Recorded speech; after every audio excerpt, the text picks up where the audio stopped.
Мишабзия, друзья, у абхазских так называемых служб государственной безопасности поехала крыша. Они арестовали пожилого человека, пытали его, сломали ему руку лишь из-за того, что он общался с нами, включал камеру и показывал красоты Бичвинты. В конце вы увидите это полное видео.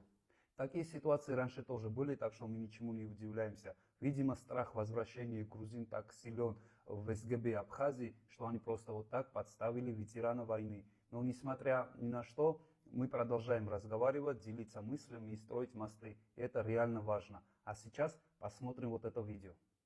Я на рынке был. Бабушка, гамарджоба, И бабушка. что? По 500. Гамарджоба, рогора хар, генацвале. Тбилиси разговаривают. Скоро приедем, бабушка, мале, мале. Она вот на экскурсии. Спасем вас, спасем. Алексеевич, житель города Пицунда. Являюсь участником одной из социальных сетей, где часто вступаю в полемику с грузинскими блогерами.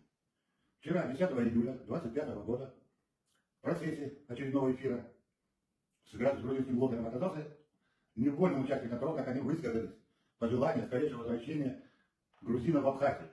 Я приношу свои извинения всем жителям Абхазии за свою неосмотрительность. Я не учел возможных последствий. Еще раз прошу извинения, так как кого затронуло, это очень больно, прошу извинения.